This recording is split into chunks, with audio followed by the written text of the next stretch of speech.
Hello, you guys. Welcome back to As Told by Kenya. We have two reality shows that I really enjoy coming back this fall, and so I have revived my reality show segment of this channel, and we are going to be talking about Married to Medicine and Real Housewives of Potomac, and then I'll sprinkle in a few other reality show stuff if I feel like that is needed. But let's jump right on into it. So first, Real Housewives of Potomac has come back. In this season, we have everyone coming back from last season. So that means we have Giselle, Robyn, Ashley, Mia, Wendy, Candace, and Karen. You have Charisse off to the side. There's a new girl named Nneka who's going to come in, and I believe those are going to be our key players for this season. So to start off the show, we are with Robyn. It is clear that there is some damage control being done because a lot of people, including me, called for Robyn's head at the end of last season when we found out that Robyn was not being 100% transparent because Juan was caught in a hotel with another woman paying for a hotel, and then there would be some other cheating stuff that would come out, and this was never brought on to the season. There was never a moment where anyone could touch on it. But the real reason why I was upset that all of this stuff was going on is that Giselle, Robyn, and Ashley make it their mission to bring up everything that is going on with other people's husband. If anybody's husband have anything going on, those three are going to bring it up. And last season, it was entirely the Candace takedown. It was the Candace and her husband take down. And so for them to dedicate a whole season or try to dedicate a whole season to Candace and her husband, but Robyn husband over here, fiance or whatever the hell, was over here doing what he was doing in hotels, it really just showed that this show was disingenuous and they were lying and they were willing to throw other people under the bus in order to cover their own shit. And I did not like that because that is an issue I've always had with Giselle, Robyn, and Ashley. Like, I don't mind you being the bone carrier. I don't mind you being a person to stir up mess. But if it is your mess in the forefront, you're going to have to talk about your mess when it's time to talk about your mess. But they want to talk about Wendy, Karen, and Candace mess, and even me a mess, but they don't want to talk about their own mess. So we get the cleanup crew. It is the cleanup crew. I believe Ashley, Giselle, and Robyn have all come together and decided, okay, how we gonna do this? How we gonna give the people what they want and also keep our jobs and also not give too much? And that's what I think this entire episode was about. So we start with Robyn. Juan is full of shit. Juan is full of shit and it pisses me off. Just because Robyn is silly, it does not mean that we are silly. Here is the thing. The best way I can explain what I think is going on in Robyn and Juan relationship is that Robyn does not care. I do not think Robyn gives a shit. I think Juan can do whatever he wants and Robyn is not going to care. And what a sad place to be in life, that this man who you just remarried, this man who is living in your house, the father of your kids, who you claim you want to be with, you do not care what he does. Like, you are immune to any and all of his bullshit. So we get Juan sitting on the couch with Robyn and he tries to feed us the same old bullshit story about what happened in the hotel room. So basically there was a hotel room. This girl that he knows was meeting up with a player from the Ravens to have sex with, and she didn't have money to cover the hotel, so she called up Juan to get the money for the hotel. Juan came and paid for the hotel. There's a receipt for the hotel, but Juan didn't have sex with this girl. Now, I was born on a Wednesday, but I wasn't born last Wednesday. You not about to sit up here and lie to me, Juan. You're not. That doesn't make any sense. Why would another man get you to pay for his woman to stay at a hotel? Why would another woman call you to stay at her hotel? Like, there's too much. There are too many circumstances. There's too much evidence for me to just be like, okay, you got it. A bunch of like, I guess that sound weird, but you know what, Juan, you telling the truth. It doesn't make any sense. I would never in life be comfortable asking a man who I'm not with to pay for a hotel for me. Like, this is not something that happens. And that's why I can't follow up Robyn and Juan, because it's just like, you want me to believe that the precedents that have already been set for other people are no longer true. Like, I don't have to pay attention to those things. This is not a precedent. It is not a precedent that someone meets up to have sex with another man, and then some random man who they know, who they good friends with, they then get to pay for the hotel. Like, they're just not, that's nothing that's never happened. That has never happened. If you let me tell it, allegedly, I think both of them had sex with her. I think both of them had sex with her. Like, this just seems like one big elaborate setup. And then you get Juan using the oldest cheater in the book as excuse. She not even cute. So we get Juan, now she ugly. Every time a man get caught up in some bullshit, all of a sudden the girl he get caught up in that bullshit with, now she ugly. You really think I would be with that? Yes, Juan. Yes, I do. Yes, I do. I don't even know how this girl look. I don't even know how this girl look. And yes, I do, Juan. Yes, I do, Juan, because Juan, I believe you cheat. I believe that you cheat. I don't know what to tell you. And so to be sitting up here and being gaslit by, I believe, Robyn and Juan, it just feels silly. It just feels silly. The whole story about what's going on, the nail salon stuff, the Coach Bree stuff, it just all seems silly because it doesn't make any sense. And I hate the fact that Juan is using the second oldest trick in the cheetah book is, I'm just too nice. My toxic trait, I'm just too nice. I'm just too nice to these hoes. Then you got Robyn silly ass. Yeah, you are just too nice. What? You not just too nice. You sleeping with these women. You sleeping with these women. You are not just too nice. Like, that's the part that's killing me down. It's just like, why are y'all making it seem like we are idiots? Like, it doesn't make any sense because there ain't no sense in it. Whenever something doesn't make sense, when a bunch of people are telling a story and there just seems to be one thing that is not clicking, it is because one specific person is lying. Usually when a group of people are coming together and you trying to get to the root of something and everybody seems to be telling the same story, but just one thing isn't making sense, it is because one person who is recalling the story is telling a lie and it's throwing off every other person's story. And this is Juan in the situation. This is Juan in a situation. Juan is the one telling a specific lie, and that's why nobody else's story makes sense. Nobody else's story makes sense because Juan's story do not make sense. And Robyn just sitting up here acting like this shit is normal. She's acting like this shit is normal. When you're calling out to Robyn like, this shit don't make no sense, she's sitting up here like, it makes sense to me. And the whole, it's too crazy to not be true. It's too crazy. Number one, I just don't think Juan's that smart. And then Juan doesn't have to really come up with much of an excuse to you because I believe that y'all have an agreement. But I want to say it's really interesting that Ashley and Giselle now got so much to say in their little confessionals now, but they ain't had shit to say about this last season. They had shit to say. They knew about this last season, but now they got so much to say in their confessionals. They got so much to say. Oh, save it. Oh, save it. Who do we move on to next? Do we go to like Ashley's house next? We go to Ashley's house next. How do you people feel who sat up here for the past like 5, 6, 7 seasons and told us the reason why Ashley was with Michael Darby is because she had some big elaborate plan to leave him after X amount of years and she was going to take all his money? How do y'all feel about being loud, wrong, and dumb?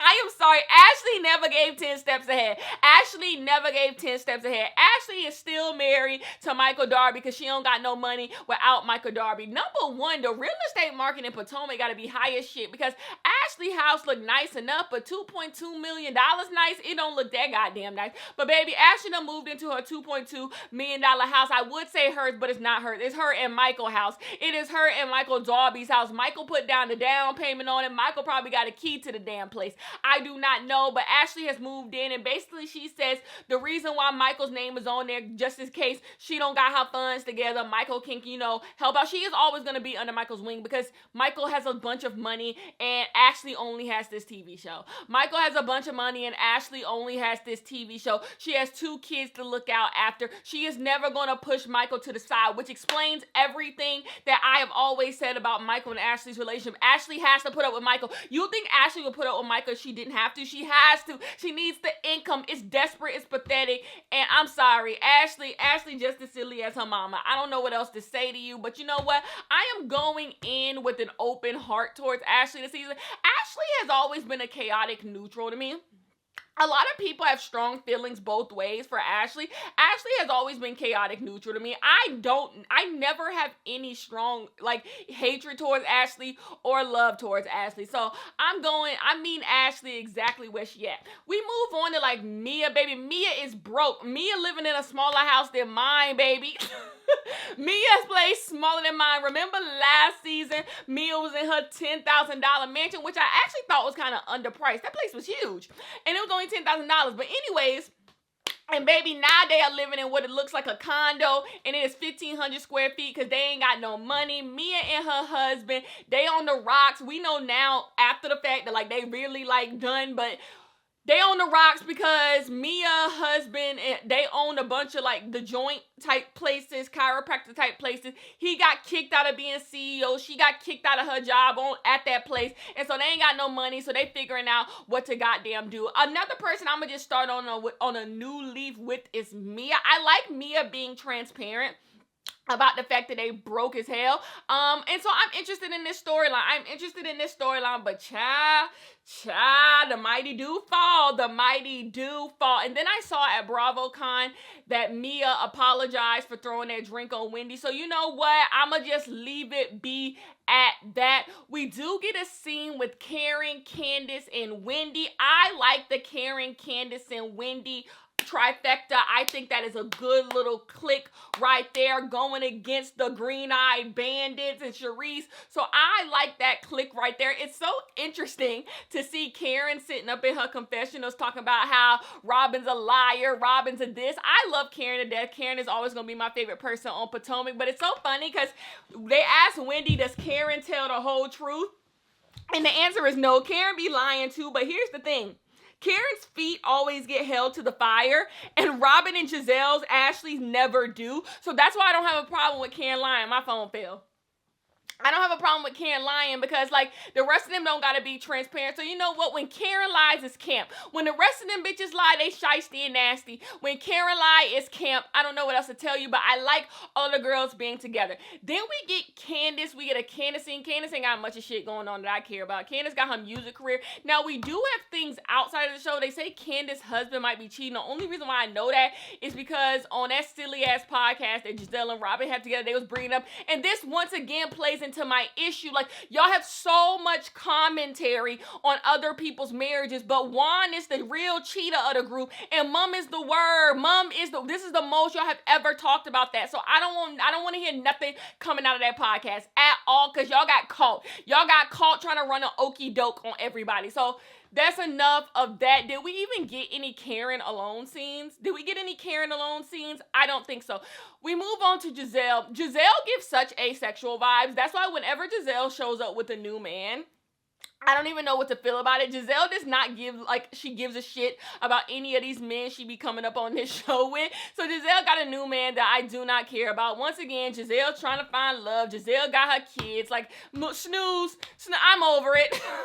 I don't care. I simply do not care. I just do not think Giselle is an interesting person. That's just literally my take on Giselle. I think we all need to meet Giselle where Giselle is at. Giselle is just going to be here to cause mess. And that's we here for the mess, right? We here for the mess, and that's just what it's gonna be. Because I don't care about nothing Giselle got going on. Giselle is never gonna be very, very transparent to give you a good, transparent storyline in her life. So she's always gonna give you these superficial storylines, and it's just sure, I don't want to see it no more. I simply do not want to see it anymore. So, anyways, the big scene of this entire episode was Charisse, Ashley, and Giselle coming together to have an intervention for Robyn. I'm gonna lead with love. I do like the idea of all these women who have been cheated on coming together to tell their story. It kind of plays into this idea of sisterhood that I really, really like about these shows. So I really did enjoy that aspect of it. But let's get into the meat and potatoes. Once again, what the hell are you talking about, Robyn? I loved when Giselle said, like, it is Juan stealing your joy. Juan is the one stealing your joy. Nobody is planting stories about Juan. Nobody cares that much. Nobody is planting stories about Juan. When everything that happened with him losing his job at the basketball stuff, no one planted that story. That's his own shit. That is his own shit that he was going through at work. So you can't sit up here and be like, people lying, people like, this is his own shit. Stuff that he did. When it comes to being the Canada stuff, the hotel stuff, the nail salon stuff, the laundromat, this is all Juan shit. Juan continues to be caught with other women. Juan continues to be caught in compromising positions, and people are reporting on it because you're a public figure and you on a reality show. That is Juan. It is Juan's responsibility to not make you look dumb, Robyn, and he feels no need to do that. That is all of Juan. Juan does not care about you, and that is what Giselle is trying to get through Robyn's thick skull. Like, he doesn't care. This stuff doesn't happen to people who care about the person who they with. If nothing is even happening, let's follow Robyn up. If nothing is even happening with all of these women, why can't he just like not be seen with them? Like, you know what? This makes my wife really uncomfortable. She's on a reality show and people keep saying shit. So if it's gotten to the point, Robyn, where you feel like your joy is being sucked away, then why would Juan be like, you know what? I'm not going to do any of this. I'm not going to do any of this. And honestly, Robyn, you just look defeated. That's the sad part about all this. I don't give a shit. Let's be clear, because Robyn makes me sick. But like, you look so defeated. Like, you don't know how to get Juan to act right. So you're just like, who cares? And that's the problem. And that's why when Giselle was like, look at me agreeing with Giselle. Like, I do want you to come in here and be like, fuck Juan, fuck Juan, fuck Juan. Because like, Juan doesn't have any accountability. He doesn't have any account. You continue to come up with excuses for him. And then you peddle those excuses back to us like we just as dumb as you are. And it's just like, he needs accountability. He treats you this way because there's no accountability in all of this. Now, I do think some of this is me getting into my therapist hat that I'm literally not and shouldn't do. I do think Robyn carries a lot of guilt with how they lost all their money the first go around. Robyn getting into some scam and losing all of their money, and Juan basically having nothing to show for his NBA career. I do think she holds a lot of guilt for that, and I also think Juan holds a lot of animosity towards that. And so now their second go around, she's still trying to make him feel good, like, I'm sorry for what I did to us, and he's still like, fuck you, you lost all my money. And I actually think that's the tug of war that is going on with the two of them, and why Robyn continues to do all of this stuff. Another thing, stop trying to make Charisse happen. Stop trying to make Charisse happen. I am not interested in nothing Charisse got going on. I'm sorry, I do not like Charisse. I do not like Charisse. There's nothing you can do to make me like Charisse. I don't care about Charisse getting cheated on. I don't care about none of it. It seems forced. It's clear that Giselle and Robyn want Charisse here. I don't give a fuck about Charisse. It's real rich of Ashley now talking about some Michael was a cheater, Michael was this, I was coming up with excuses, da-da-da. But when everybody was saying that to you, you ain't had shit to say.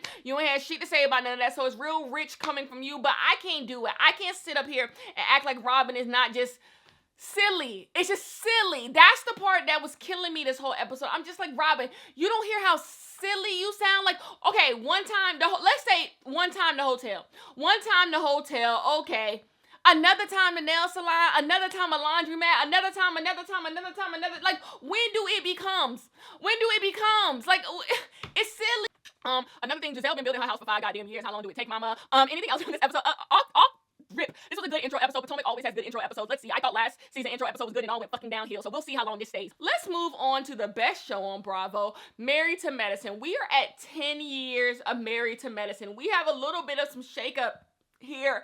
Contessa is out the door. Phaedra is in. We have a new girl who they call Sweet Tea Child. I have no thoughts. And I believe those are going to be our main players and our other girls who have already been on the show. Toya, Heavenly Simone, Jackie, and I think that's it. I think that's it. So we got Phaedra, we got New Girl, and I think that'd be our 6. That's what we got going on. So I'm not going to go scene for scene of what is going on. I'm just going to hit on some highlights here of what's going on. My thoughts on Phaedra being here. I don't think Phaedra should be on any show on Bravo because of what she did. But at the end of the day, she is here, and I don't mind Phaedra being here. Like, I can take or leave Phaedra. I can take or leave Phaedra here. I have never had any deep desire to have Phaedra on my TV again. So, like, that's that on that. Now, I would like to see what's going on with Phaedra and Apollo. I am curious if we're going to get any Phaedra and Apollo information. And I love seeing Phaedra's kids again. Oh my God. I missed them. I missed Mr. President. I did miss seeing Phaedra's kids. Seeing Phaedra's kids big. Oh my gosh. That did tug on some heartstrings a little bit to just see how much time. I remember when she dropped him off at school the first day, and now to see how big he is now. Like, oh my gosh, I did enjoy seeing that. But as far as Phaedra being on Married to Medicine, like, I can take it. I can leave it. Who cares? Let's move on. We do have, Simone and Cecil. Simone and Cecil annoy me, and more than I think, I think Robyn and Juan need to not be married. I low-key think Simone and Cecil also don't need to be married.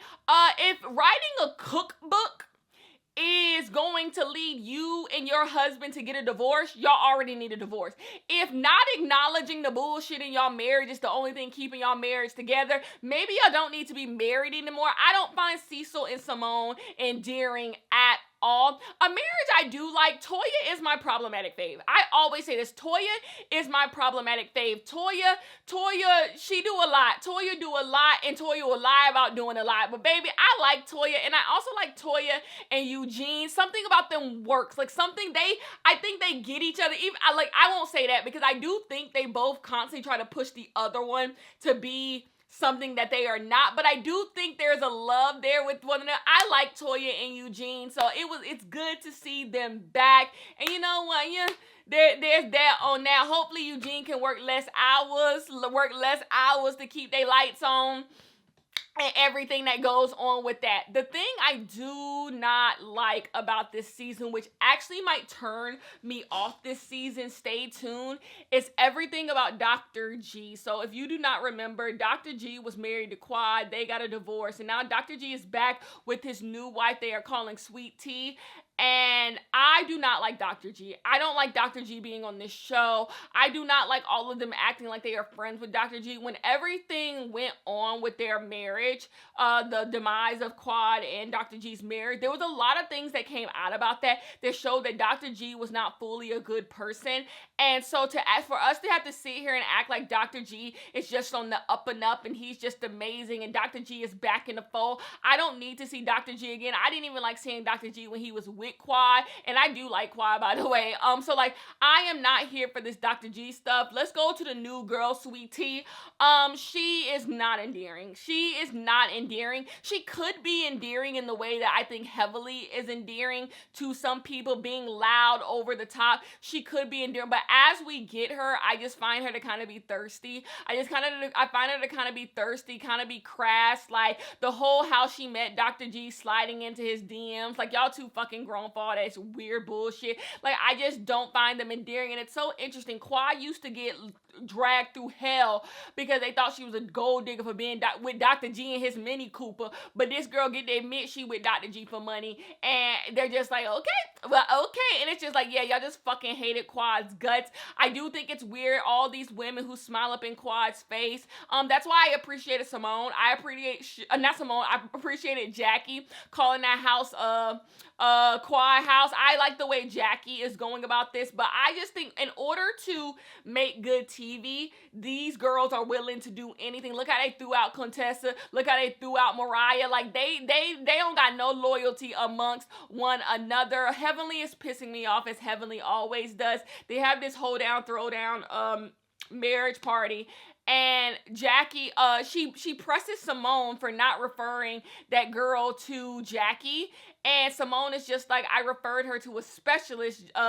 Jackie can do it, but Jackie is a general OBGYN. Why would I not send her to someone who specifically deals with cysts and fibroids? And Heavenly's talking all this, man. Shut up, Heavenly. Like Simone says, stick to veneers. Stick to veneers. Heavenly just be saying stuff sometimes because she thinks it makes good TV. And it's just like, I like Heavenly for the most part, most of the time, but you can tell that Heavenly really likes this reality TV show stuff. She likes being in the fold, being in the mix, and it just, sometimes it reads as just as thirsty as sweet tea is coming off, and I'm just like, Heavenly, like, let the scene be. Let the scene be. It's just not that deep, you know what I'm saying? So, Heavenly did have some good moments saying the truth ain't in the bitch about Phaedra. She had some good moments. Another thing when she said Quad was a gold digger, Sweet Tea digging for silver, that's funny. Heavenly does do really well in her confession. I don't dislike Heavenly. It's just sometimes I just be wanting Heavenly to shut the hell up. But yeah, the whole Dr. G stuff is not for me. It is not for me at all. I want more Quad on my TV. I'm sorry. I love Quad and her antics. Quad is, oh my God. Quad is so over dramatic, and I love it every single time. Quad gives me what I came here for. Speaking of Heavenly, I did like the stuff about Heavenly and her daughter. That's really, really cute. I can't believe that little girl's off to college. Like, oh my gosh, they grow up so fast. But anyways, that was Married to Medicine. If I had to rate this episode of Married to Married, like 6 out of 10. It wasn't all that enjoyable because it was so heavy on the Dr. G, and I'm just not interested in it. And I get why they have to do it. They're trying to like keep it fun, keep it cute, like keep it, because we've been here 10 years with the same exact damn people. So I know they're just trying to keep it fresh. They're just trying to keep it fun. But I'm just like, bring Mariah back. I know all the girls hate Mariah. Bring Mariah back. I want to see Mariah, Quad, Simone, Toya, Jackie, Heavenly, Contessa go at it one last time for good fun. Go at it one more time for good fun. That's what I want to see. Anyways, that's the end of this one. I'll see you guys next week to talk about the same shows. Peace.